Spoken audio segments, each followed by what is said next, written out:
Right. Good evening, everyone. I hope you're okay. So, third session of OOP, and we'll be tackling factoring methods that make sense and that's simple terms. We'll see what those are. Let's just lock in. Yeah, so we finished the paradigms. OOP paradigms, the 4 paradigms. If you are not around, the recording will be appended. So please feel free to go through it. So, what's a factoring method? So, that factory method or a factory constructor is a special type of constructor marked with the factory keyword. Yeah?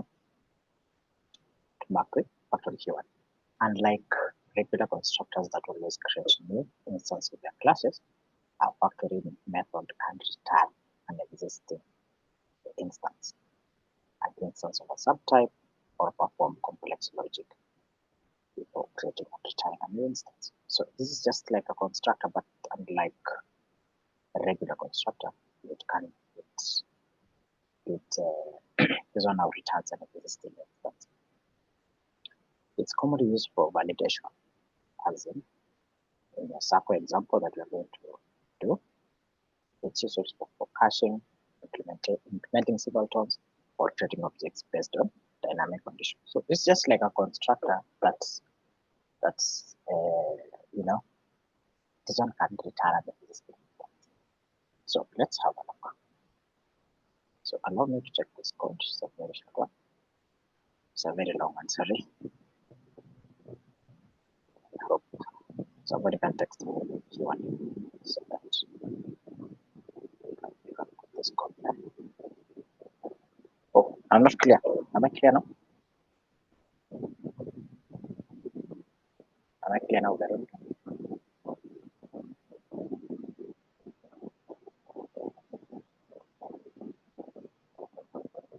Your audio is like how pilots sound when making announcements. Guys, you want me to be a pilot?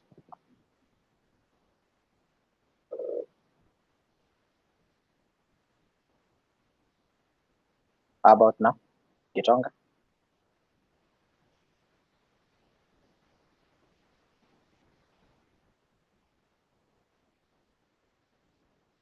Yeah, thank you. I think the earphone was very close to my mouth.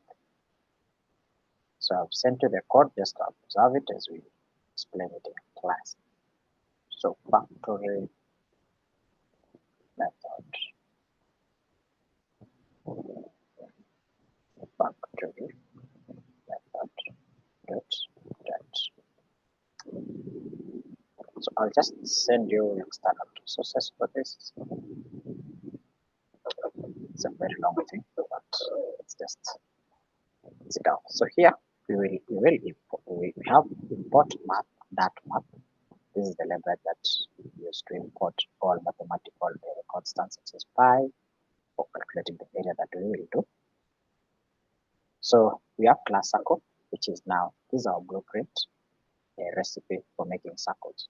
Okay, so we have a class here called circle. Then in class circle, we have properties as radius. Okay, so a basic way to set a circle's radius when it's first made. So here we have a constructor called constructor, in this case a circle, into parenthesis, this dot radius. So you've been here today, we've been using a lot of this. Okay, so we are now done with our first constructor. So this is our special recipe step for creating circles. We are now going to the factory. It checks if the radius is valid before making the circle.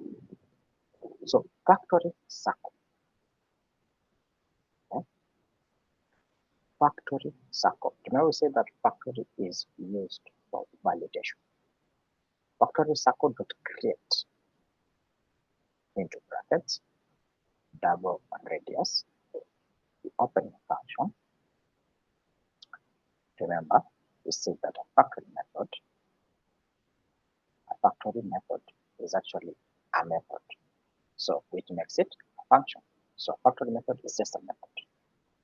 Yeah, let the word not really confuse you. So we can just say it's a method, but now it's a factory.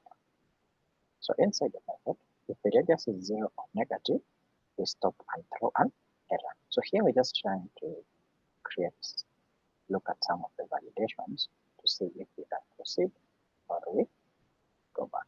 If radius is less or equal to 0, throw argument error, radius must be positive. This is just like saying if age is less than 18, print do not vote, else vote. So using the word throw argument error is just the same thing as print. Throw, just show the error. So if the radius is good, we make and return a new circle. So return circle with the radius. So we are done with the factory method. Okay, we are done with the factory method. So we've just basically used it to do some validations. You just do some validations. So I'm just enjoying some yogurt here. You know. So done with the factor. This is how a circle knows how to calculate its own area. So here we are calculating the area. Double calculate area function. Return pi radius. We all know this is the function. This is the formula for calculating the area. So inside this function called calculate area, we perform the area of a circle, which is pi radius. Let's proceed. We're almost done. Factory done. So we now go to where our program now starts at runs. Void main. Try. We put code that might have errors inside try. Okay? We put something that might have, an error. So inside it, we're going to create an object of the class sub.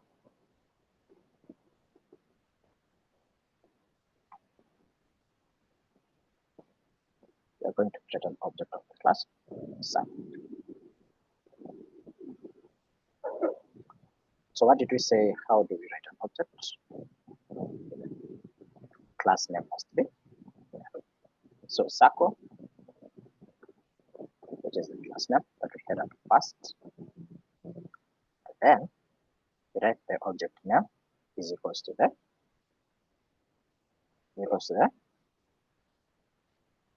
factory.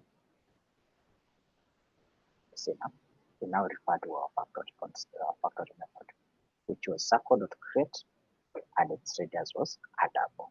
So we give it 5.0. Then after that, we calculate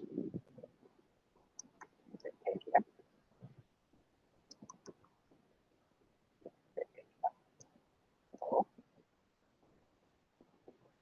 The area of circle 1. So print circle 1 area, put column circle 1 dot calculate area. So where do we get this calculate area? We get this calculate area from, remember this is a function, which is also a method. A method is a function, guys. Okay? We get it from line 21. Kindly look at line 21.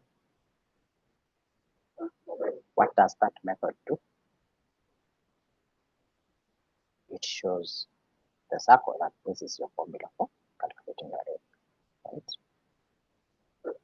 And that's how we get our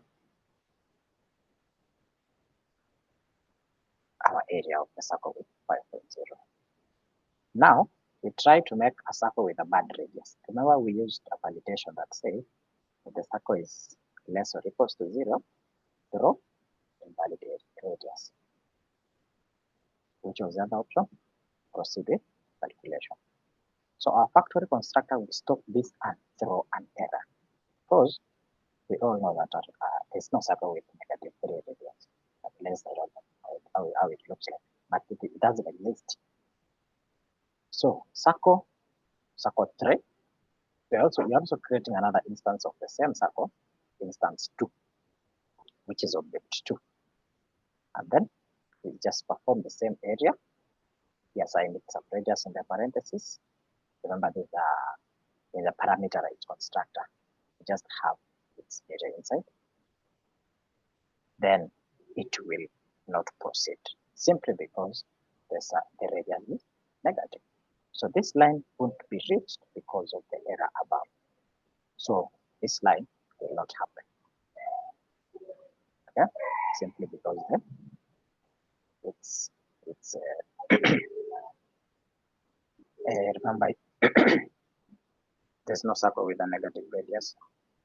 Sorry, and also we say in our validation that if the radius is less or equals to 0, that's not valid.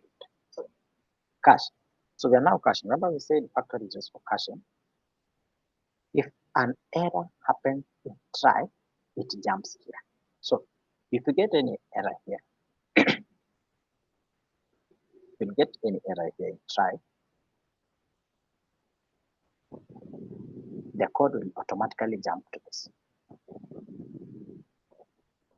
It will print the message so that we know where we went wrong. So that's how you can use factory methods. Let me run this code. So you can even get it.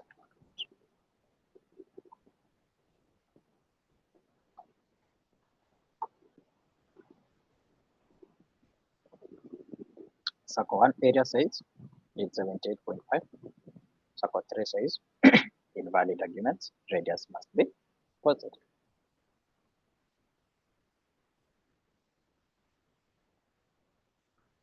The explanation in the LMS says,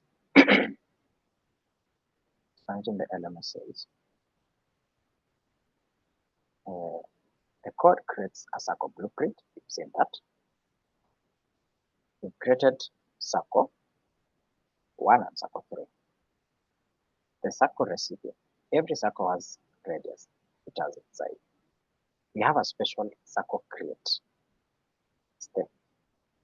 This step is super important because it checks if the radius you give is a good one, which must be a positive number.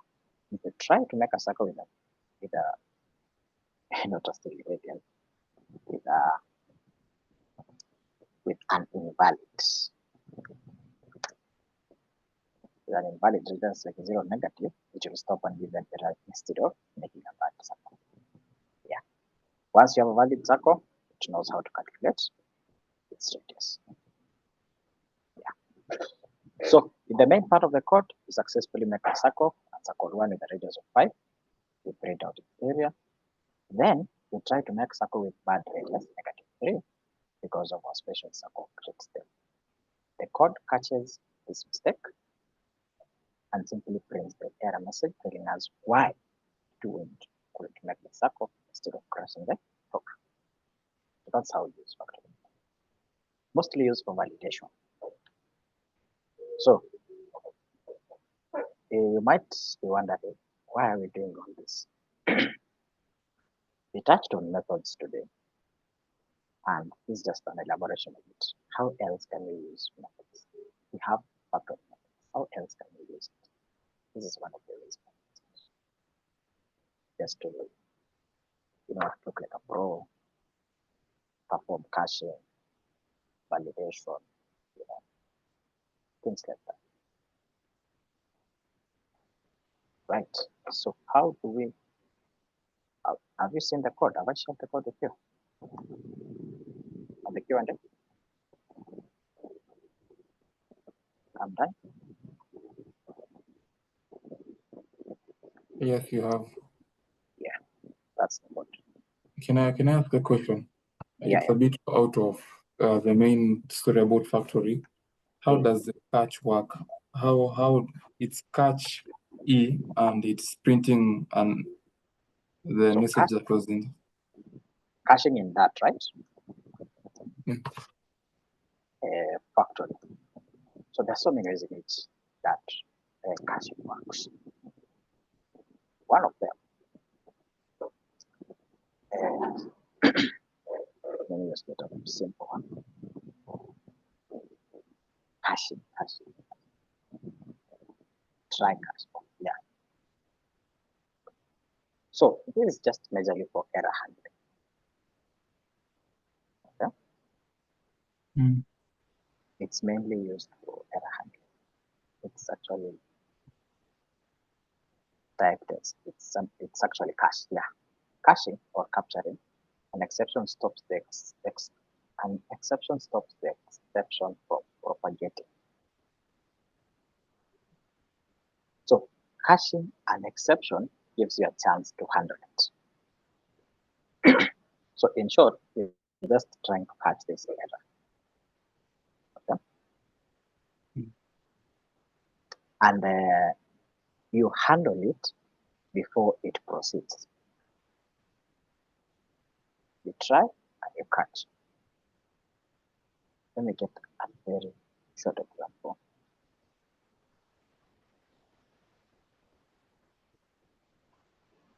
Have you tried caching in other languages?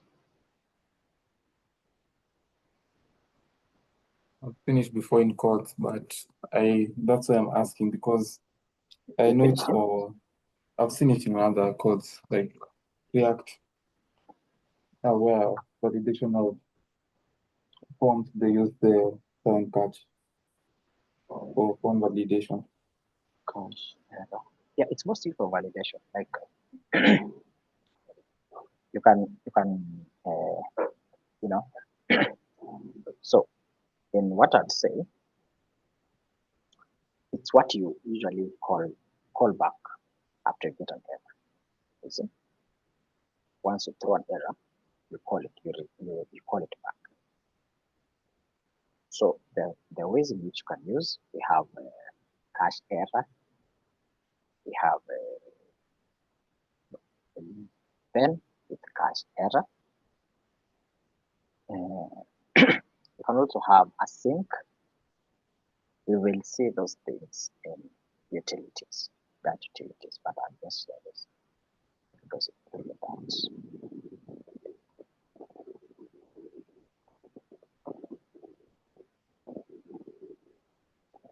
Yeah,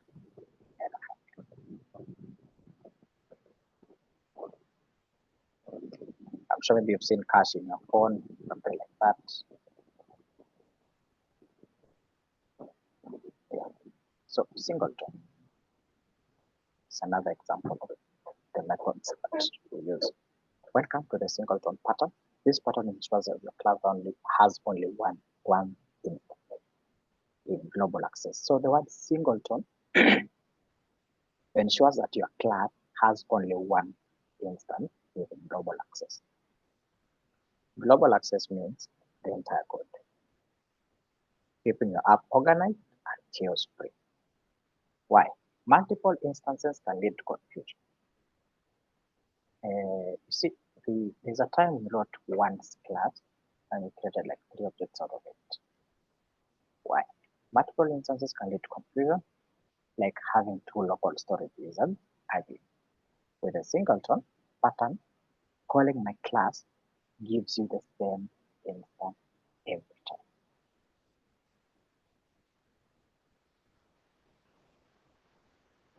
Okay. Thanks to the factory constructors in that, implementing this pattern is a breeze, keeping your code slick and consistent. Let's have a look. So singleton, we just want to ensure that your class has only one instance with global access. So,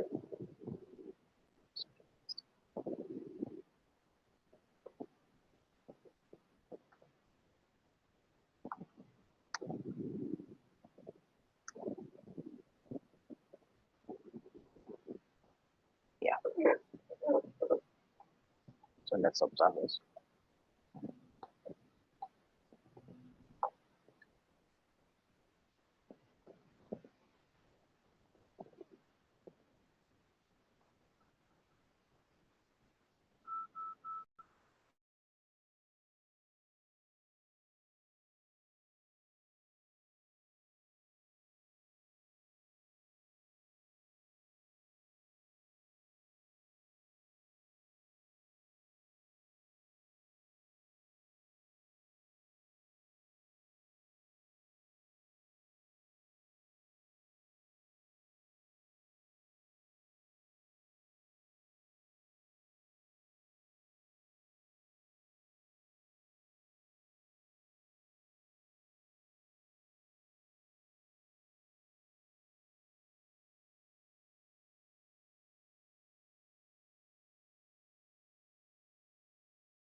partially spread on all we can't hear anything. The size of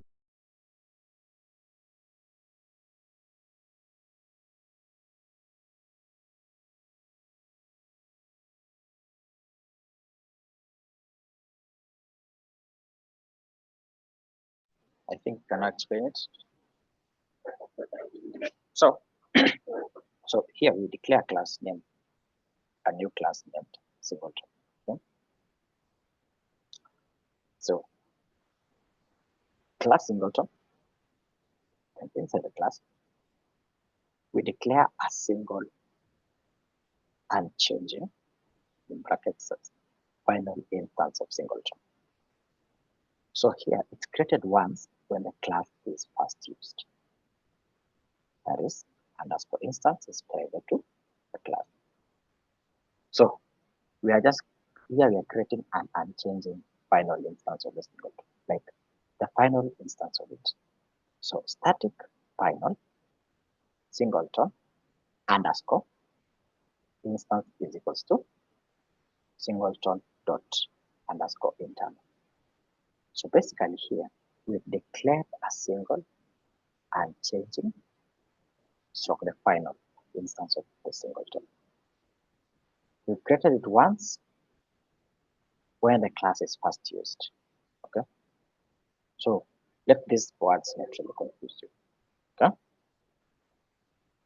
factory singleton. Here we will now go back to our factory guide. Factory says we define a factory constructor for singleton. This constructor doesn't always create a new object. Okay, this constructor doesn't always create a new object. So let's have that. We will not create a new object using this constructor. So factory singleton, it's a function inside of it will return the instance underscore instance. So it will always return the same single instance that was already created. It will bring us line 2. Okay, the instance in line 2. Okay, let's look at it. We will now define a private named constructor because it's private underscore internal. You can't call it directly from outside the class, ensuring only the factory can create the instance. Close.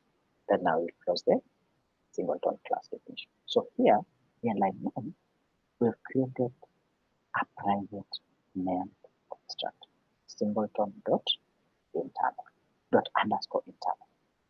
So each time you see an underscore, even when you talk about abstract, each time you see an underscore, just know that that's a private value or a private instance or a private constructor.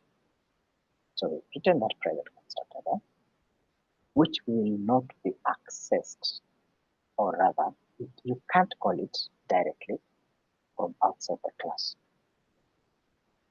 Okay, then we close the singleton class definition. Here we have our dart program entry point void main. Then inside our void main, we will create, or rather get, the first instance of singleton via the factory constructor. Okay. Bar s1 singleton 1 is equals to singleton. Okay, var singleton 2 is equals to singleton. So here we created the first and second instances of singleton by the factory constructor. The factory constructor is in line 5. Okay. Okay.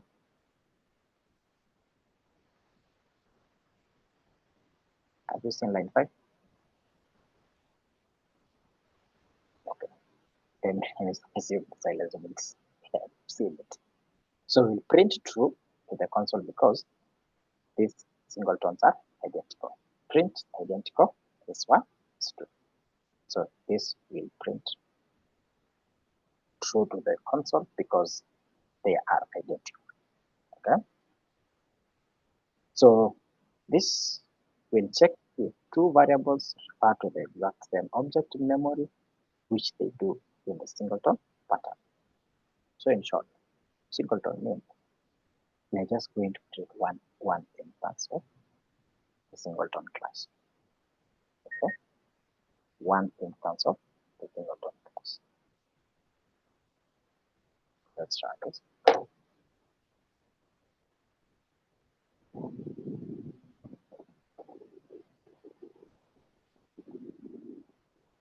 True. Why is it true?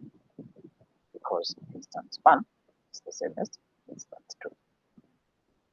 Because we declared one single unchanging final instance of singleton that it cannot be, it does not have any other form. Okay, like you cannot create more than one instance of singleton class.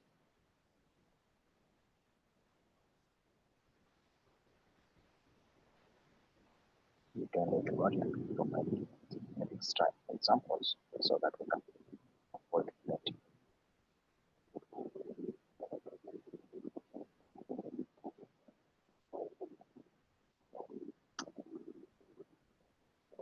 Is my audio still the same as the one for 5?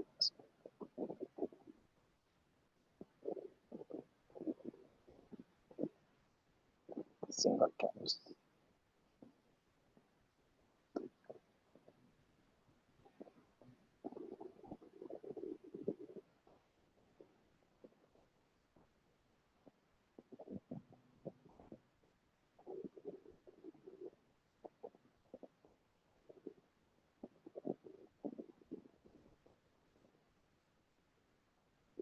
This is a very short example that will be of importance.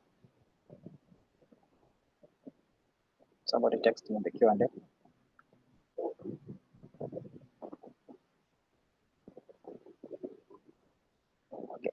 that's an additional. So we are just trying to expand on how do we have OP is basically the paradigms, the 4 paradigms. But now these are things that we just need to familiarize with. Let's now have a look at the last one, which is mixing. So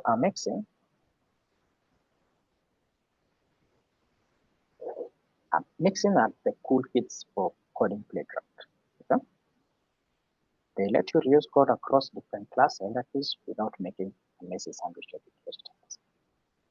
So in a short example, imagine you have an employee class rocking methods like clocking. Now, both a bartender and a nurse can benefit from its functionality. But wait, what if you have a doctor who also needs the tech temperature magic, but you don't want to bloat the employee class? Okay? Here, we'll now introduce mixins. By creating a mixin called medical, you can sprinkle that doctorly functionality wherever it's needed without extra package. It's like having your cake and eating it too. So in this case, we're just trying to reuse code across different class hierarchies without making the code look messy. Yeah. So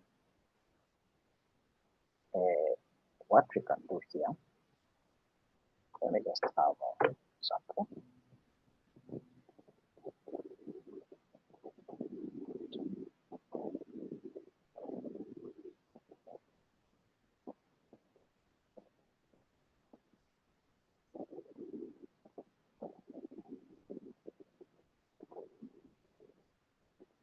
Just have a look first.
Just observe it if it is called. Okay.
So let me hope you've observed it keenly. The mixing. Let's go step by step. So here we declare mixing name. We declare mixing named worker. So we said mixing are reusable bundles of codes. So mixing worker, inside it, we give it a method named work. Okay? We give it a method named work. Then we print inside that method, we print the ability to work. I can work. You know? Then we close the work method definition and we close the worker mixing definition. So we've declared our mixing, we've defined a method named work, and we printed out the ability to work. So here we declare a class named animal that uses the with keyword to mix in the worker behavior. So mixing is mixing in. See?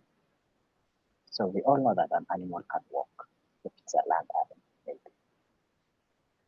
So we declare a class named animal and uses the with keyword to mix in the worker behavior.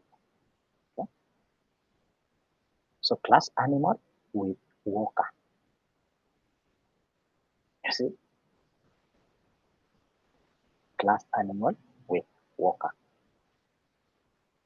And then, just to make it very short, then we close the animal class definition. Void main is now a main function. We create a new instance object of the class animal. Or rather, we create an object of class animal.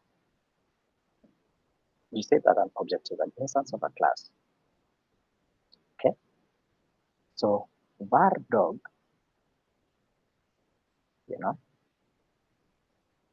I can as well use this animal just to, because we said once you're writing an object, kindly adhere to the class name. So animal dog is equals to animal. Okay? Now we've created an instance of animal. Animal dog is equals to animal. Then we call the walk method and the dog's object. Okay? We call the walk method and the dog object. This method comes from the worker mixer. Where do we get our walk method? It is in line 2. Okay? It's in line 2. So this dog has mixed with this animal has mixed with worker. What do we get? Dog.walk. This method we are getting it from a method inside the mixing walk. And when we print this,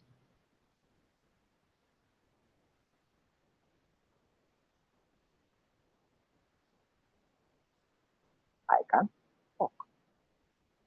Because we said inside this method print I can walk. So that's just how mixings work. Just read line 7. See how mixing works.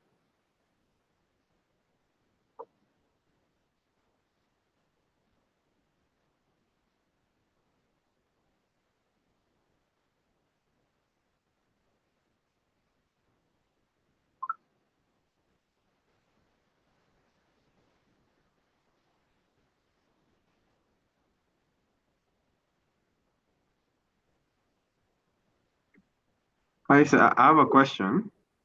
Wait first. Have you seen how we've mixed in first?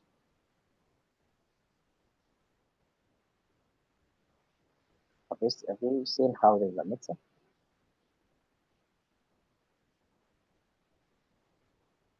The word with in line 7.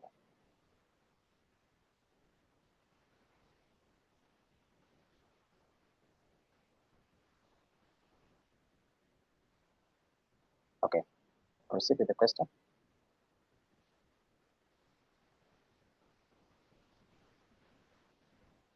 I'm still getting it's still a bit tricky for Yes, me ma'am. how yeah the mixing and the class. So when we're calling mixing, do we normally call it after, so like for Walker, do we have to call Walker after we declare the class animal? Yeah, because now here, we are trying to ensure that this animal mixes with worker. So this like we are saying extend. We are extending class worker here. Okay. Here, I think that yeah, makes sense. you can read this. How, Can you read this mhm. for us? This green line. So, declares a class named animal and uses with um, quote with keyword to mix in the Walker behavior. Okay.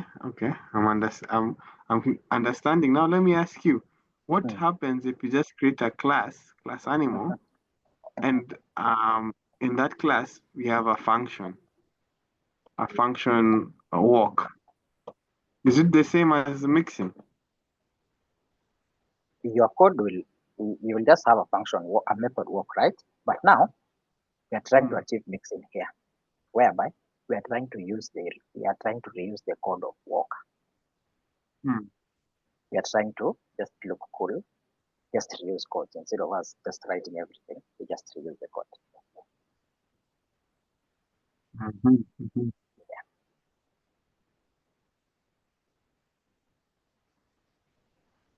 We're just trying to, we just know an animal walks. So what do? We just refer to the characteristic of walker and we go with it. It's a way of simplifying your code, making it shorter. So is that what I've had people use the word encapsulation? Is that what they mean? No, encapsulation is a total. This one is close to inheritance. Is close to polymorphism. Yeah. Okay. Yeah. Let me just continue getting used to it. Yes, please.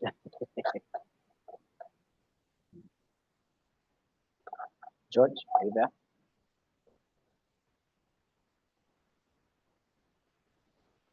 Yes, I'm here. How is this? How is it? Is it close to inheritance?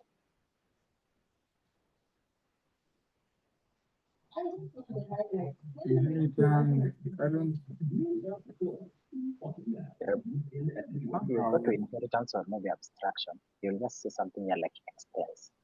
Class A extends class B. It's equally the same thing. We're just trying to ensure that this class mixes in the first class.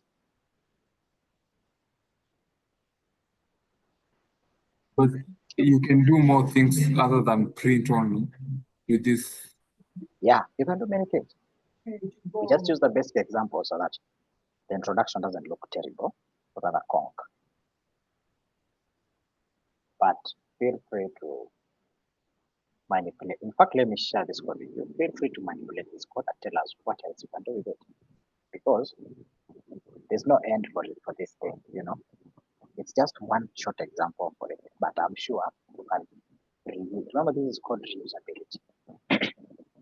So, what if there were two prints in the worker class? That means we'd have inherited two methods, right?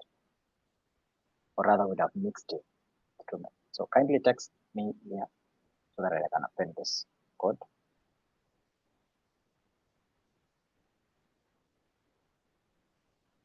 Just kindly text here.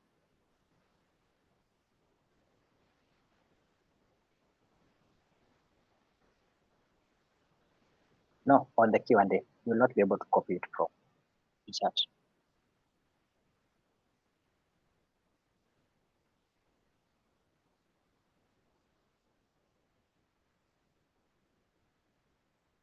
Super. Yeah, so let's now open for questions and elaborations. I think that was very short, right?